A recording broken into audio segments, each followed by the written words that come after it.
favorite things to do.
Shabbat Shalom, everyone. We in the sanctuary are without amplification tonight. It's a little bit old school. Thank goodness we have Sean Higgins here with us on the piano, and we will fill this room with music, with beautiful sound as we welcome in Shabbat.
Shabbat Shalom. Shabbat Shalom. Before we begin, I want to invite you to take a moment to turn to the person next to you, behind you, and to wish them a Shabbat Shalom. Introduce yourself to someone new or someone that you've known for a long time.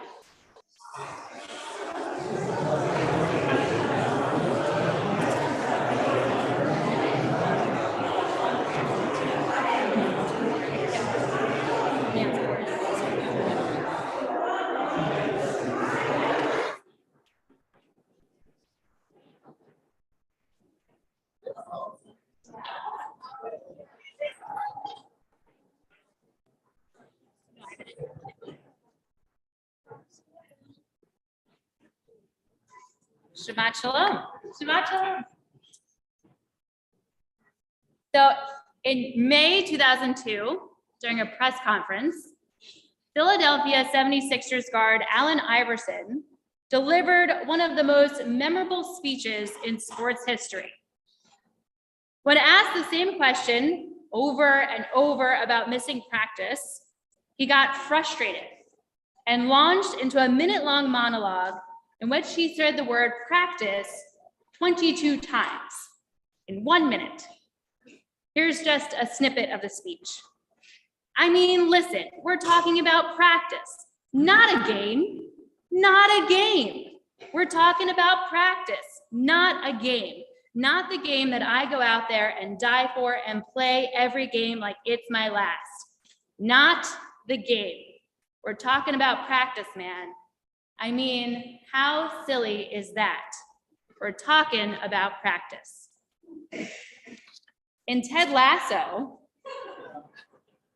took a left turn there, an Apple TV show about an American football coach who gets a job as a soccer coach, a British football coach in England. In one episode, Ted confronts a player who, much like Iverson, did not show up to practice because he was hurt. Ted repeats the Allen Iverson speech almost verbatim.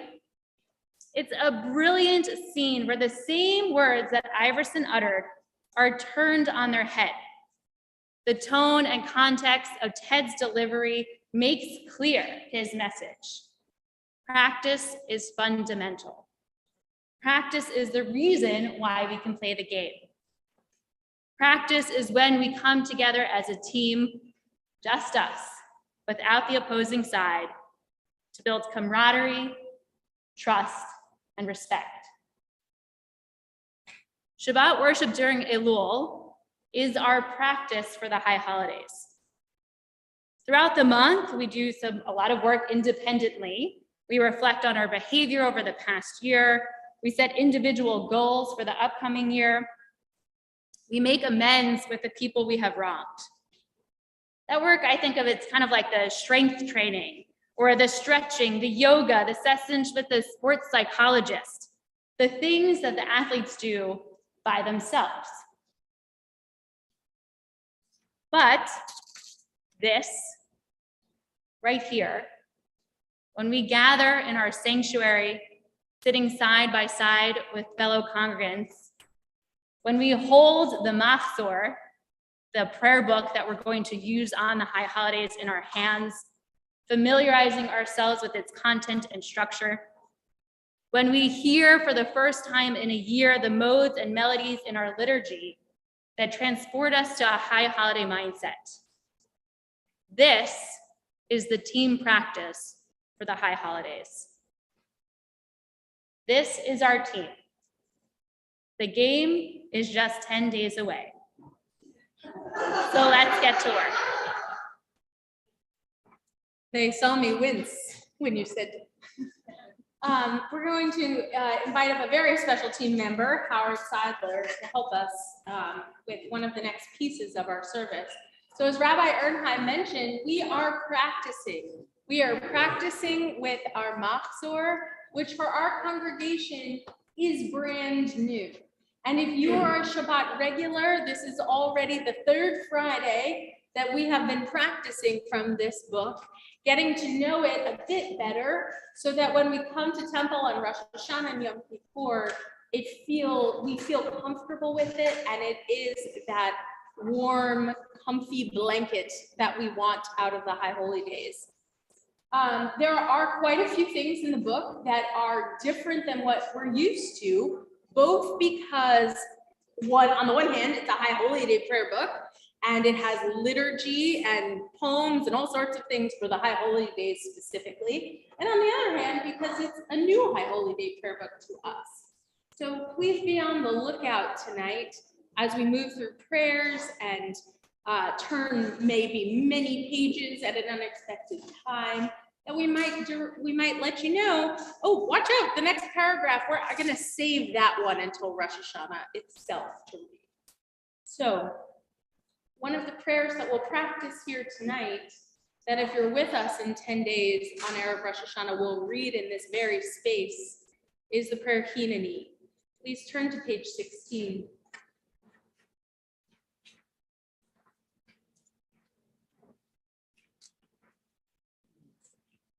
Hineni is a prayer of personal reflection. It is a moment of asking ourselves if we are prepared to pray. And this, of course, is Shabbat. It's a bit different than it will feel on Rosh Hashanah, but we begin to ask ourselves if we are prepared to pray, reading together on page 16. Here I am, One soul within this prayer community. Like those around me, I bring my own concerns and yearnings to this place, hoping they will find expression in the time-hallowed words of my people and in the traditions cherished by generations before me. May I bring the best of my energies to these holy days, approaching this spiritual work with open heart and mind, sincerity and sustained focus on the deep questions of this season. Who am I? How shall I live? Where have I fallen short or failed? This night I take up the challenge of the days of awe, Cheshbon HaNefesh, a searching examination of my life, a moral inventory of my deeds, words, and thoughts. During the next 10 days, let me face the truth about myself and listen to your still small voice, taking comfort in your promise that I am always free to change, released from staleness and routine.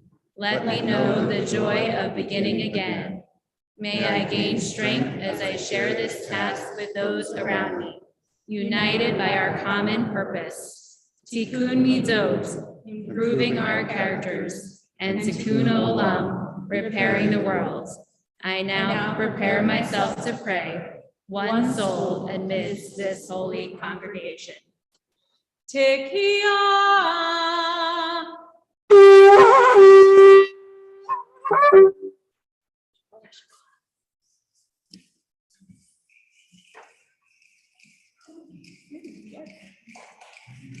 Thank you very much, Howard. We welcome Shabbat by lighting our Shabbos candles. And it is my honor to invite up Alyssa and Corey. Alyssa and Corey. His name's left my brain immediately.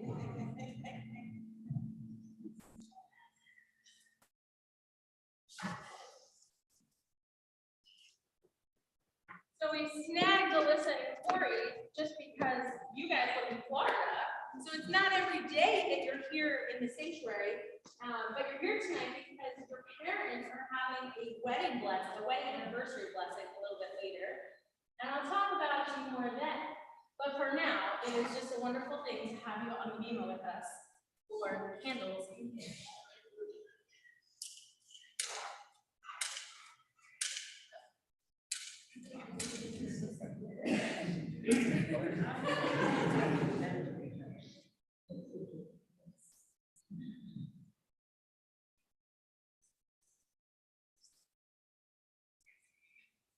And we'll join together in the blessing.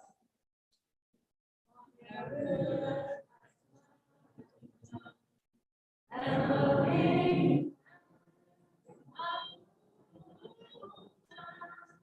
Asher,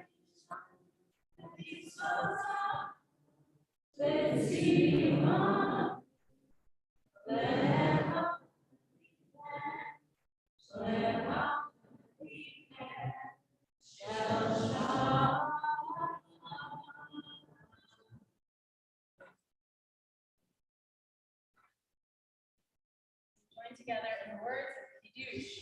Baruch atah Eloheinu melech haolam, borei Baruch atah Eloheinu melech haolam, asher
Before we delve into the words of our liturgy, the blessings on the page, we take a moment to share some blessings in our lives, to share Shehecheyanu moment, something wonderful that has happened in the past week since last time we were here that we can celebrate as our congregation.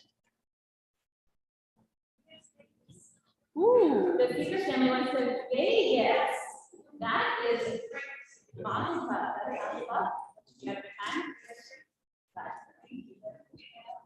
Okay. Well, safe. And spend another lovely day with your wife. I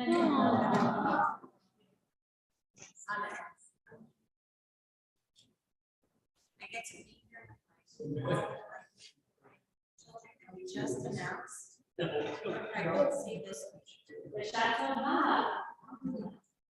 And to be all together with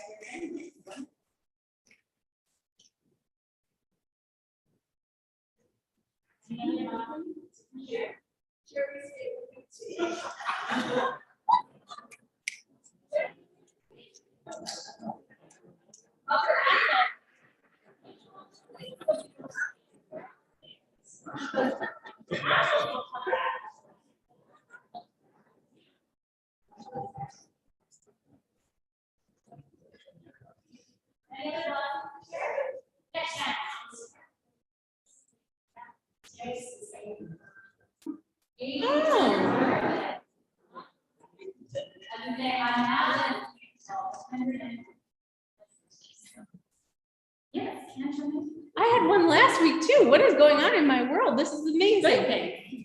The best thing, my daughter, who had surgery in June and has been on crutches for 105 days, was released from her crutches today. Big day. It's a big day. We're very proud of Johanna.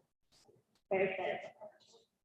Well, we join as one congregation to celebrate all of these blessings, big and small, with the words of Shehecheyanu.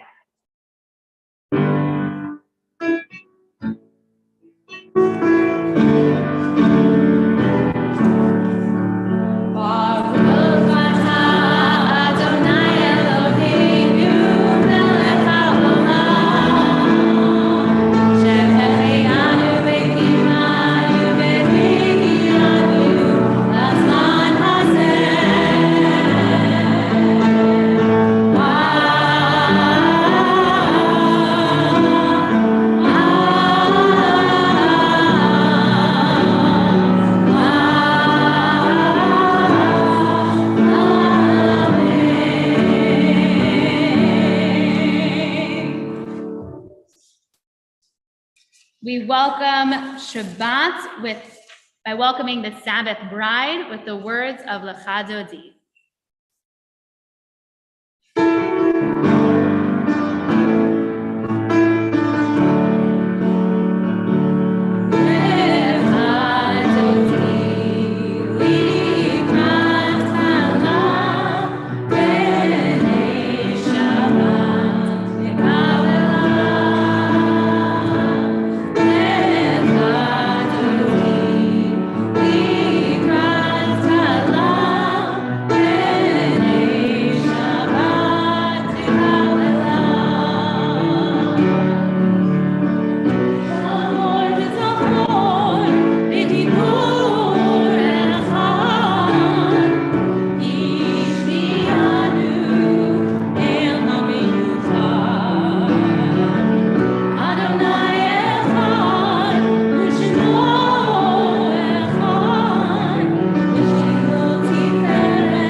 Baruch, announcing that we are prepared and ready for prayer.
Baruch Atah Adonai, Eloheinu melech haolam, asher bidbaro ma'ariv arabim, v'chochma poteach she'arim, u'bitzvuna mishaneh itzim, u'machalit et hazmanim, u'misader et hakochavim, v'mishmerotehem barakia kirtzono, borei yom v'layla, Golel or mipnei choshech, vechoshech mipnei or, uma'avir yom bevi laila, uma'avdil bein yom bein laila, Adonai tzevaot shemo, El chai v'kayam tamid yamloch aleinu le'olam va'ed, Baruch atah Adonai, ha'ma'ariv arad. Ahavat olam beit Yisrael, ahavat Torah u'mitzvot, tukim u'mishpatim, otanu limadeta. Malkei Adonai Eloheinu, Mishlocheinu.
v'chol levavecha v'chol nafshecha uv'chol me'otecha v'hayu hadvarim ha'ele asher anochi mitzavecha hayom al levavecha v'shinantam levanecha v'dibarta ba'am v'shivtecha b'beitecha uv'lechtecha b'derech uv'shochbecha uv'kumecha uv'shartam le'ot al yadecha v'hayu letotafot b'neinecha uv'chtabtam al mezuzot beitecha uv'isharecha למען תזכרו ועשיתם את כל מצוותיי והייתם קדושים לאלוהיכם. אני אדוני אלוהיכם אשר הוצאתי אתכם מארץ מצרים להיות לכם לאלוהים. אני אדוני אלוהיכם.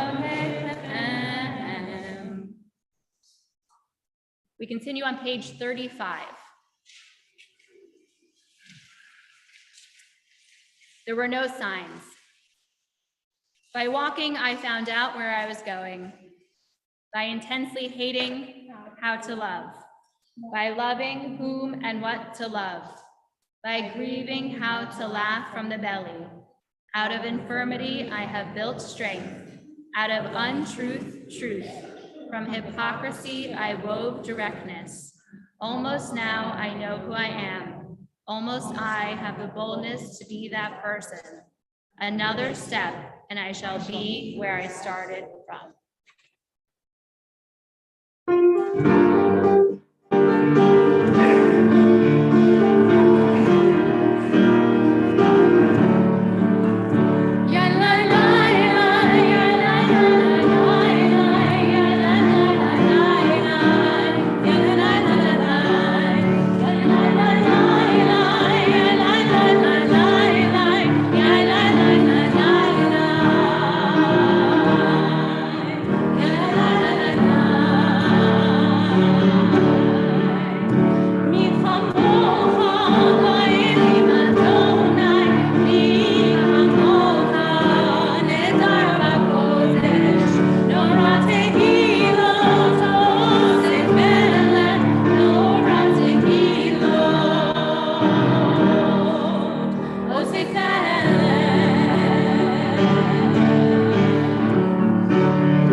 We pray, God, that you bless our sleep with peace, Adonai, and awaken us to life when we rise.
Let all Israel keep Shabbat and celebrate Shabbat for all generations, an everlasting covenant.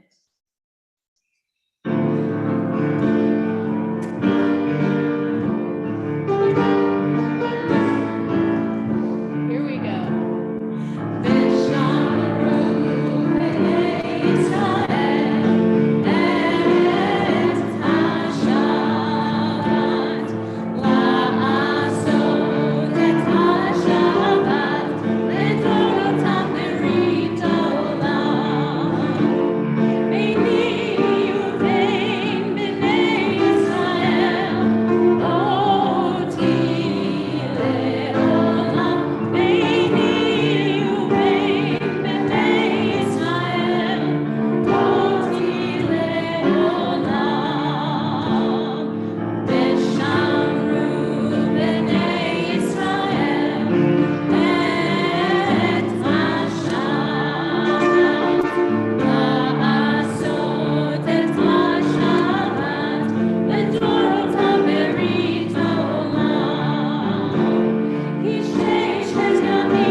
Our tefillah, our prayer, is designed so that as we move step by step closer and closer to the Amidah, to the central section of our prayer, to the most important piece of our tefillah, that we are ready, that we are prepared, that we are in the mindset to offer the deepest prayers of our heart. Something beautiful that Mishkan HaNefesh provides, our Machzor provides for us, are some reflections as we move into the Amidah. And this one that we're about to read together on page 41, I think really captures the notion that even though we have all this preparation, all this time, so often we find ourselves standing with the prayer book open, reciting the words of the Amidah, or whatever prayer might be in front of us, but knowing that our heart is not quite there, that we're perhaps not entirely ready, and encourages us to take the time, to take the space, not to rush into prayer, to enter into it as wholly as we can. Please join me on page 41. You can't rush a prayer to God if it comes from the heart. It will rush out on its own, speeding through receding galaxies or silences in the soul, and God will hear.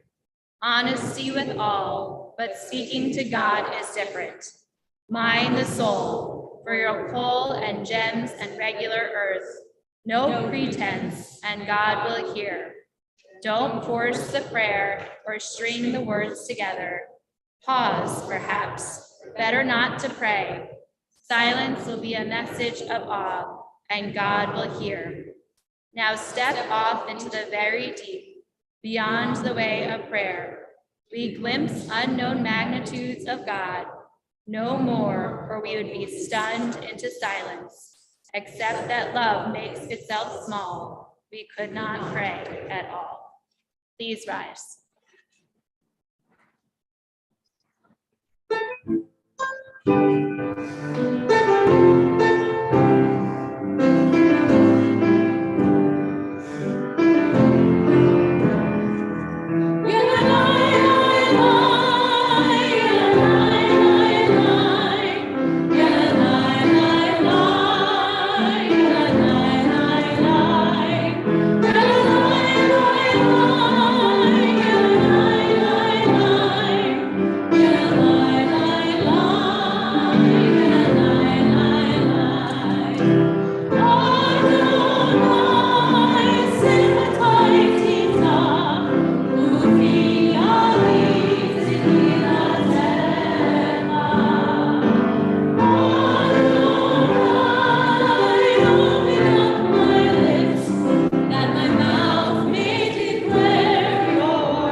Please be seated. We continue together on page 59.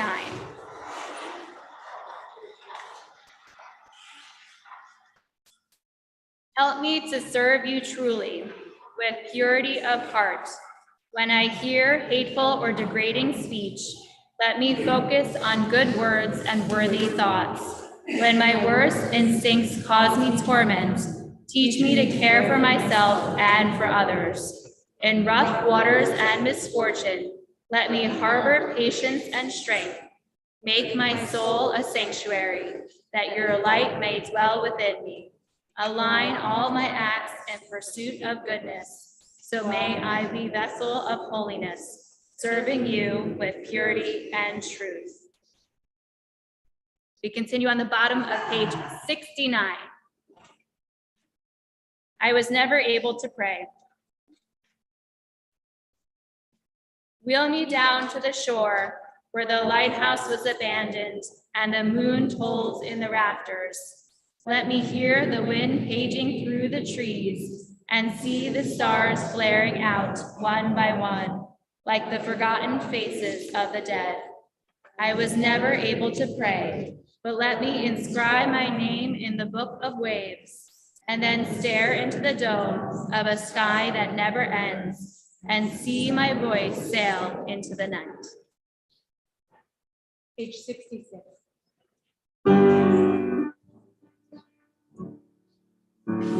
Shalom Rava Yisrael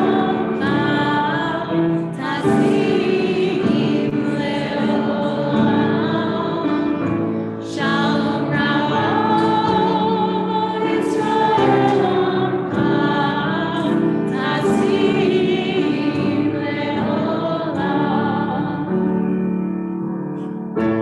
We are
we take time for silent prayer.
We take a moment to call to mind all those who are in need of healing, who are searching for some wholeness of body, mind, or spirit.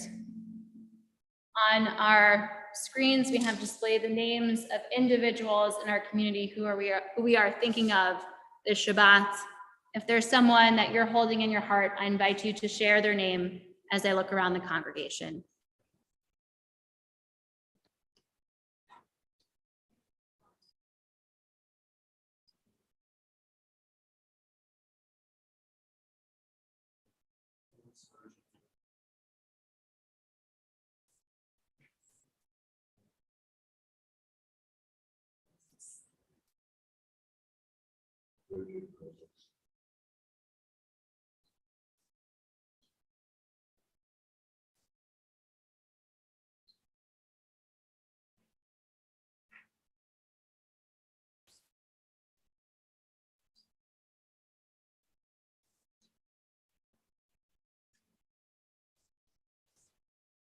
We hold all those whose names were said and all whose names we're holding in our hearts as we join together for the words of Mishabara.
The beginning of our service, we shared Shehechianu moments of joy and celebration. We also take time in our service to commemorate specific milestones, special wedding anniversaries and birthdays. And so it is my pleasure to first offer a blessing for Marvin Henner.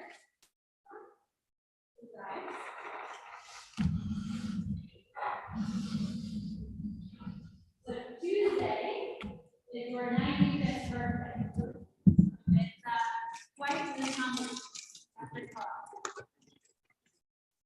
But really, what is so special about you is that you are one of those people, when you walk into a room without saying a word, you just emanate this joy and positivity.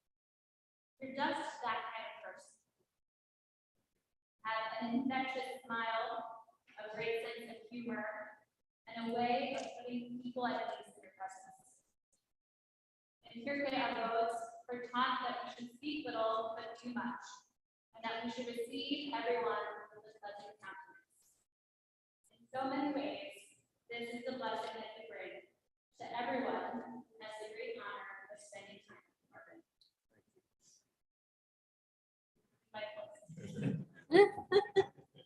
And you are a helper in any way that you can, caring for and supporting your beloved wife, Martin. The things that you might see as small, sitting up after dinner, picking up socks to the floor, taking to bed, they're actually actually really, really big things. They reflect the depth of your love, your graciousness, and your generosity. And you've been an immense help to this congregation. For over 5 years, you lent your skills and acumen as a salesman to assist in our gift shop, helping our community deepen their connection with Jewish tradition and blessing everyone with the gift of spending time with you. They thought they were walking away just with the gift shop, but they were also walking away with the gift of you. Now, you might not know this, but after you and Marlene visited me, and then you went to visit G in the gift shop, she sent me an email about you. Sorry to promise about you. But I was blown away by it because she took the time to email me because she wanted me to know just how much you mean to her and to this entire community. And her words perfectly capture the way you bring joy and gladness to us. She said, Marvin is one of those guys who sees the cup as not only half full, but overflowing. He sees the best in everyone and expresses his commitment to Judaism every day with his commitment to his family and community. The gift shop was so lucky to be one of the beneficiaries of that commitment. I'm still smiling just for spending a few minutes with him today.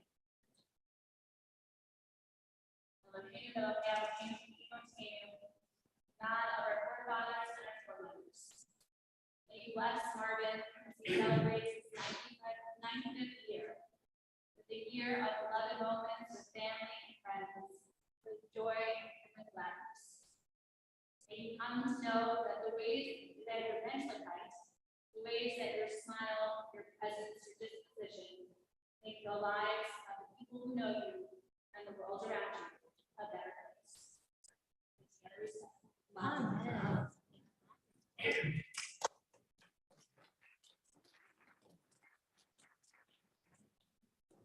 We have one more milestone blessing tonight. That is Susan and Danny Soto. I'm going to invite you on up. I think we'll stay here just so that everyone can hear all the words. Here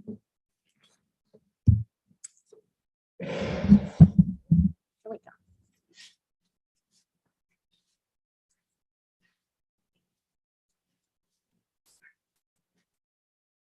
So I had another couple that was a 30th wedding anniversary just last week. And I said to them this that I believe so very much, which is, you know, with birthdays, we celebrate every 10 years.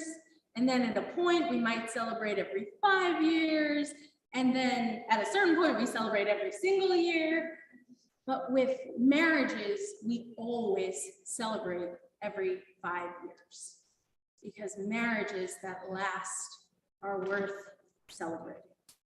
So here you are on your 30th anniversary. We're so excited that we get to mark this special time with you as your temple family. And we're particularly grateful for something we've already talked about tonight, which is that you have your actual family right here with you tonight.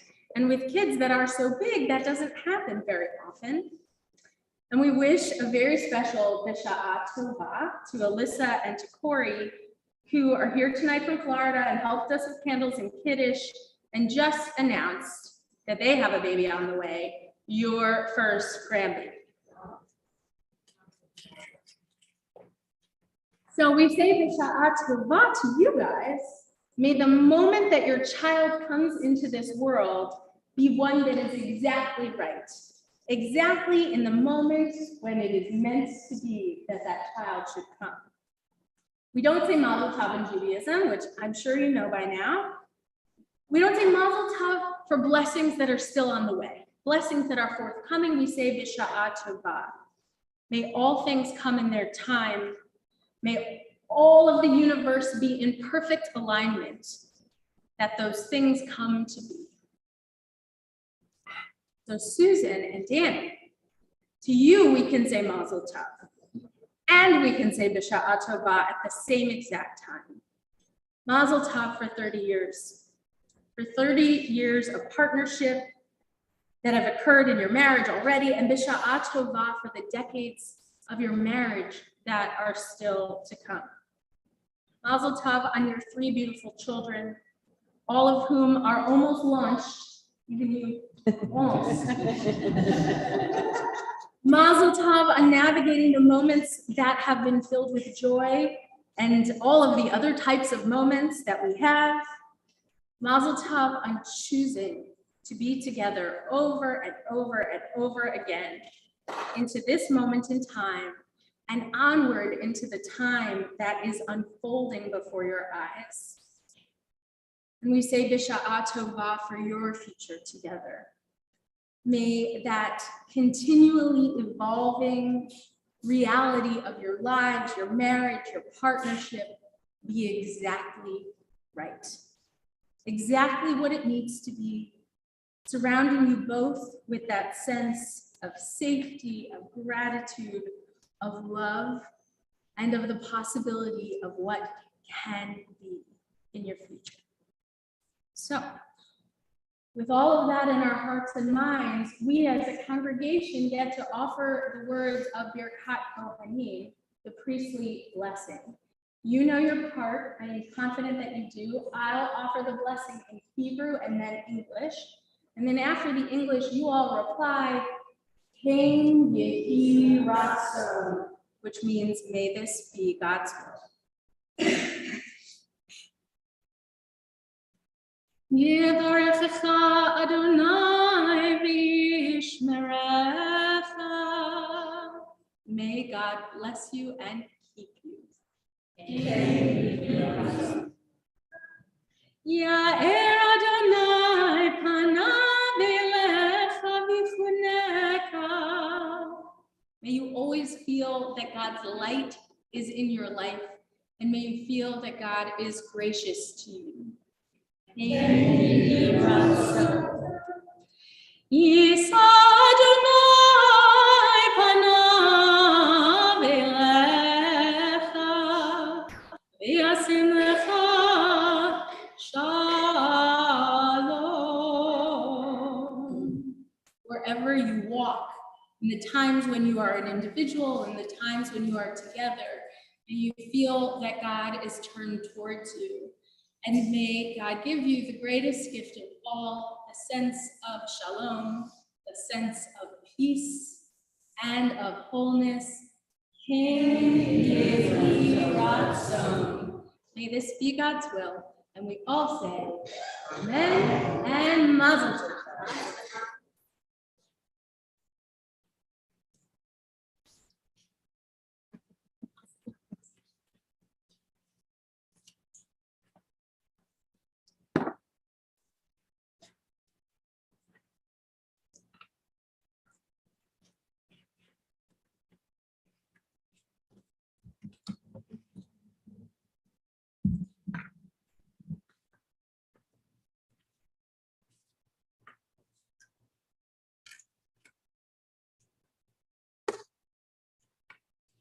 There's a long-standing debate about what's the most effective way to incentivize others, the carrot or the stick. Is it more effective to motivate someone with reward or threaten them with punishment? In this week's Torah portion, Ki Tavo, Moses lays out in no uncertain terms each and every one of God's carrots and each of God's sticks. The blessings that God will shower upon the Israelites if they follow God's words exactly, and in very graphic detail, the curses that will befall them if they deviate to the right or to the left of God's commandments. While both rewards and punishments are included, from even the most cursory of glances, one has to conclude that God prefers the stick. The curses outweigh the blessings 4-1, but it's also not just the sheer quantity of the curses, but the level of detail and intensity of them. Reading the gruesome curses that will plague the Israelites if they do not follow God's commandments to the letter makes us squirm as contemporary readers. It makes us so uncomfortable, in fact, that there's a custom in some communities to whisper or to read the curses as quickly as possible. We love to consider Judaism as a positive religion focused on how our traditions and our texts can enrich our lives. And so it can be really, really difficult and uncomfortable to confront this text that focuses so heavily on God bringing about pain and destruction if we make a mistake. But as contemporary readers, we often miss important literary and contextual clues that help us put these texts into their place. In this parsha, understanding the genre offers a way to help us make meaning of these troubling verses. In any work of writing, there are literary clues that help us place it within a genre. It sets our expectations for the goal of the piece. For example, a piece of writing that begins with Dear Romeo and ends with Love Juliet, we know will probably be a love letter, and we know what to expect in between. So too does the literary conventions of Deuteronomy 28 indicate a specific kind of genre, something called a vassal treaty. Everyone here is familiar with vassal treaties, right? No. Okay, that's fine. But it's a specific type of agreement between an overlord and an entity in a subordinate position. And according to Dr. Pamela Barmash, these vassal treaties were very reflective of Deuteronomy 28. And she points out that often the curses that are included in these vassal treaties that say, I, the vassal, right, I, the ruler, expect you to do A, B, and C, and if you don't, the punishment will be X, Y, and Z, that those punishments are often very elaborate, as it is in our Torah portion. And she argues a specific vassal treaty, that of Esarhaddon, might have served as the model for the curses in Deuteronomy 28. And if you look at them side by side, they are strikingly similar. Understanding genre helps us to set expectations. But often it's the way that the author uses that genre to usurp our expectations, to flip them on their head, that's often instructive about what the author wants us to learn. So for a moment, let's go back to the letter example for a moment, right? We said that in a text that began, Dear Romeo, we might expect content that is personal, inquisitive, and perhaps has terms of endearment. One example of turning that on its head of the love letter might be the movie The Little Rascals. The writers play with those conventions in Alfalfa's love letter to Darla. Everyone familiar with this one? Alfalfa reassures his friends that he's going to write a letter to Darla that strictly adheres to their no girls allowed rule. And this is the letter he dictates. You can say it with me if you know it. Dear Darla, I hate your stinking guts. You make me vomit. You're scum between my toes. Love, Alfalfa. What makes this moment so amusing is that we know what a love letter should look like. And this completely upends our expectations. It has all of the right pieces, but the content flips it on its head and creates something new. In a strange way, that's what's happening in our Torah portion as well. What makes the treaty in Ki Tavo distinct from other vassal treaties is actually the inclusion of benefits to the subordinate entity, namely the blessings. It's an innovation that upends the genre-specific expectations of a vassal treaty. So while we as contemporary readers are shocked by the imbalance and intensity of the curses, a reader in Antiquity might have been shocked by the inclusion of the blessings at all. The Torah, in its context, imagined a more benevolent understanding of the relationship between the vassal, the Israelites, and its overlord, God. And I think it's an important reminder that context is key, that our goal should not be perfection, but progress. It's unrealistic to expect our ancient sacred texts to reflect all of our modern sensibilities. But when we place it in its time and its place, we can see more clearly the progress, the inching towards an understanding of God that is not centered in fear and violent punishment, but rather blessing, reward, and celebration. So too can we fall prey to the futility of comparing where we are to where others are. Just like our Torah portion, understanding the context, understanding where we came from, where we are, and where we're going is paramount. May we carry this lesson with us as we continue the journey of Cheshbon HaNefesh, an accounting of our souls this Elul. What scale are we using to measure ourselves against?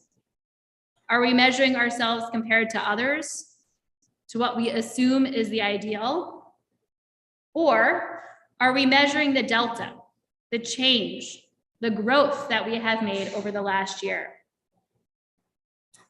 May we remember that the objective is not to be perfect.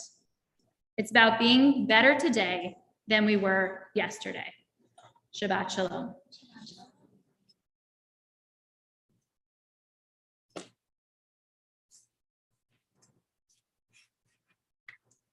We rise for the words of Elenu on page 82.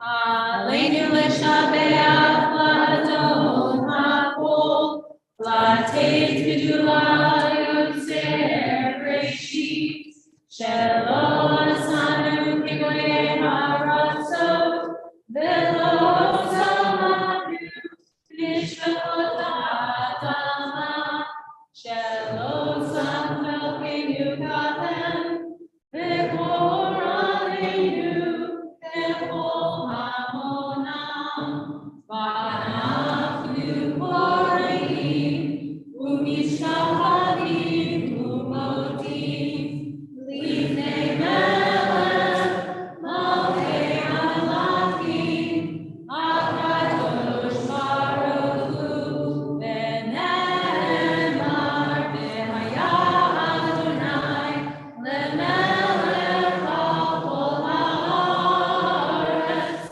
vayom hahu yeh Adonai echad, u'shemo echad.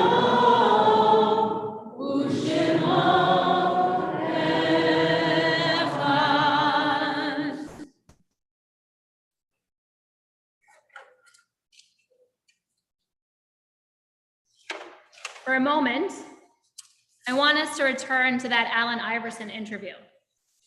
Because as is so often the case, there was so much more going on than what we remember that 1 minute for. Because you see, Iverson was not hurt. He was grieving. Iverson found practice trivial because his best friend had been murdered. The trial of the man who killed him had begun earlier that week. If we watch that interview beyond that 1 minute clip, we'll see that Iverson says as much himself. I'm upset for one reason, because I'm in here. I lost my best friend. I lost him, and I lost this year. Grief is so often invisible. We carry the weight of our loss with us, but others might not see it. We don't let that tumult that's tearing us up inside show externally.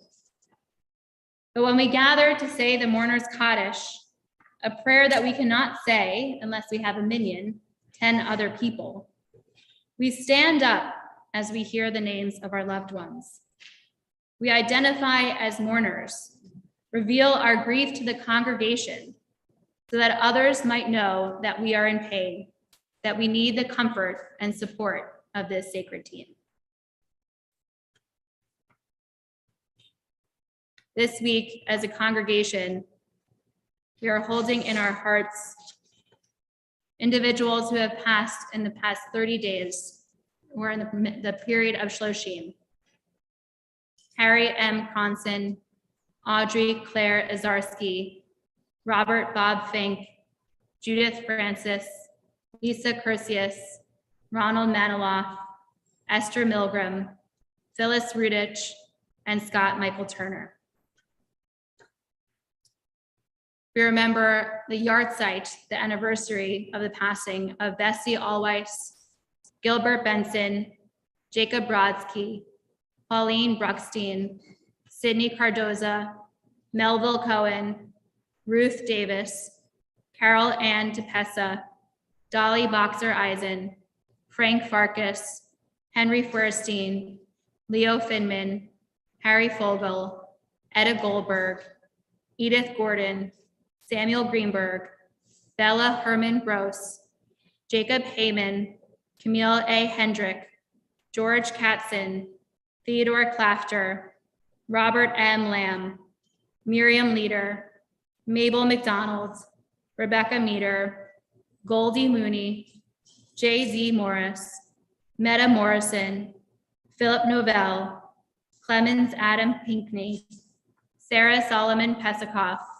Francis Pike, Dorothy Polk, Harold Polk, Gail Purcell, Milton Resnick, Helen Royer, Lorraine Seidner, Robert Louis Seitlin, Sam Schenker, Helen Siegel, Bertram Silbert, A.B. Small, David Steinberg, Jeffrey Stokes, Victor Sutker, Isaac William Schwartzberg, Beth Vincent, Stephen R. Weber, Peter White, Stuart Walensky, and Deborah Zellickson. We join together in the words of Mourner's Kaddish. Page 90. Yitzkadal v'yitzkadash shmei Rabbah, v'yalmad yivrach rotei v'yamlich malchutei, v'chayechon v'yomechon v'chayet kol beit Yisrael, v'agala v'yizman kariv v'yimru amen. Yehei shmei Rabbah mevarach le'olam almei almaya. Yitzbarach v'yishavach v'yitzba'ar v'yitzromam v'yitznaseh v'yitzadar v'yitzaleh v'yitzalal shmei kedusha brichu le'ela mikol birchata v'shirata tushbechata v'nechemata da'aniram v'alma v'imru amen.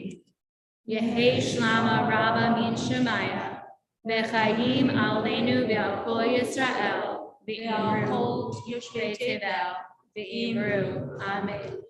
Oseh shalom b'roma uyaseh shalom aleinu v'al kol Yisrael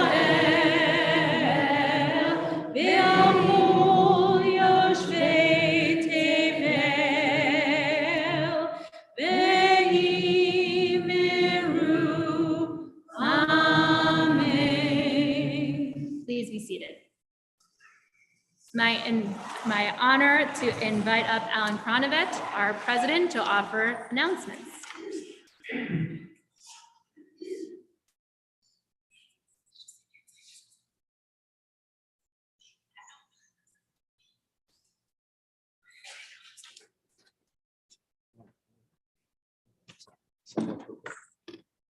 Thank you, Rabbi Cantor, for helping us practice as we get ready for Rosh Hashanah, and Mazel Tov for your birthdays and anniversaries.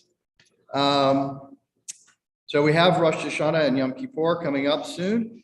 Registration is required to participate in person, so please go to the temple website. If you haven't completed your My Temple commitment, please do so this week. You can just go to the website as well, or email us at the temple. We still need greeters and ushers for the High Holy Days to help bring folks in. So if you're interested, please let us know and sign up. And we'll be having a reception and training session for those greeters on the 21st of September at 6:30 here at the temple. Tomorrow night at Temple Israel, we'll be running a joint program for Shlichut at 8 p.m. featuring the Jewish bluegrass band Nefesh Mountain. Look forward to seeing you there. It's going to be a great evening. They're a great band, so please join us there. There'll be a registration if you want at the Temple Israel website.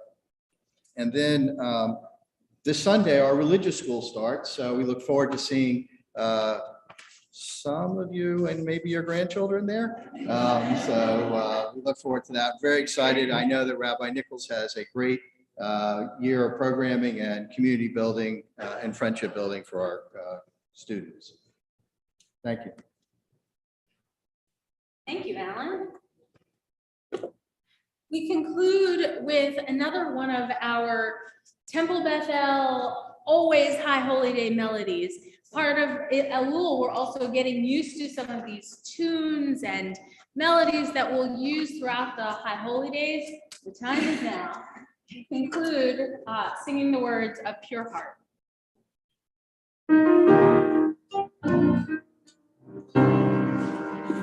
Create a pure heart in me, O God. Create a pure heart in me.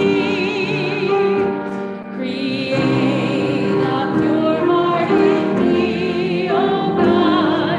Create a pure heart in me, and renew a true soul within me, and renew a true soul within, and renew a true soul within me, and renew a true soul within.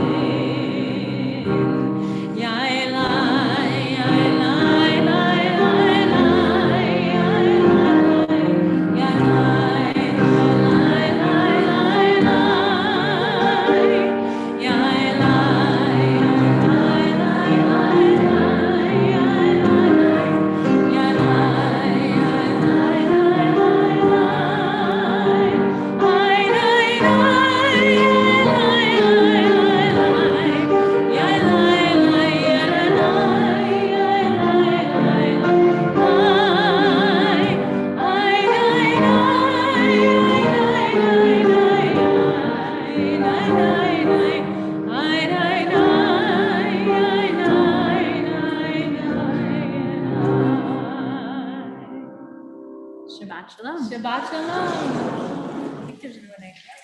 We think so. That way? I believe we have an Oh, O-neg. that one, I think. Enjoy some sweets and some coffee.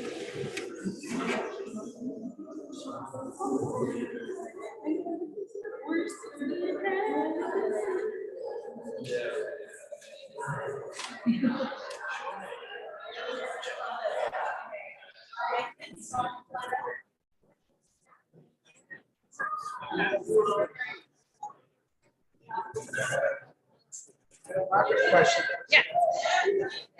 I'm helping Joy with her Hebrew because she's going to be bought next year.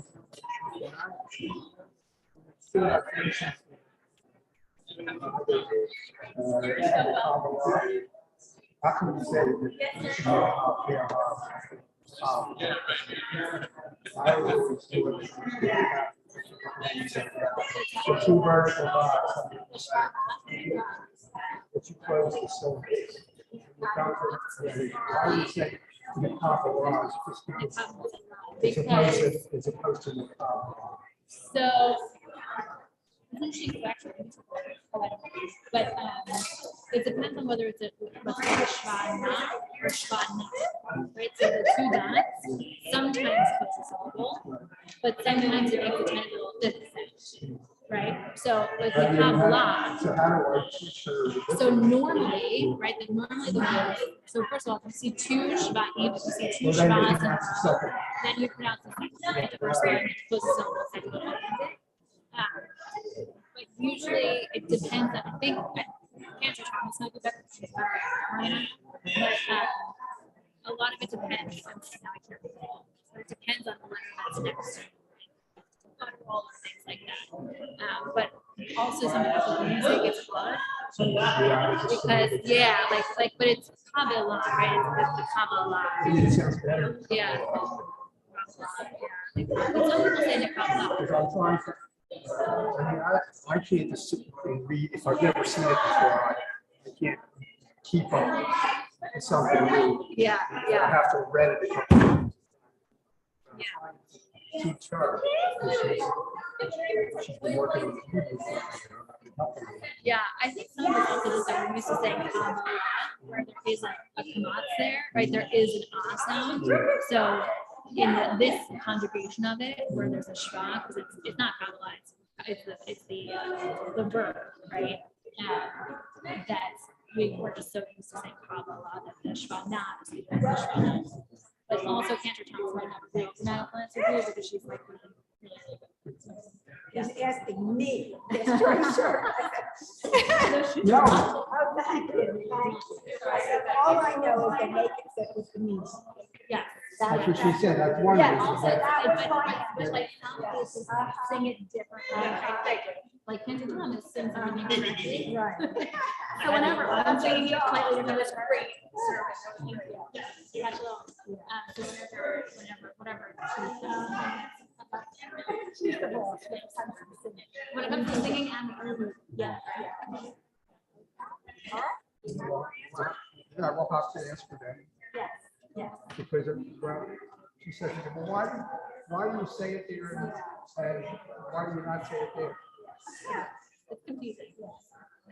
And when she learned her Hebrew, the book that they taught her, there were two, what's the name of the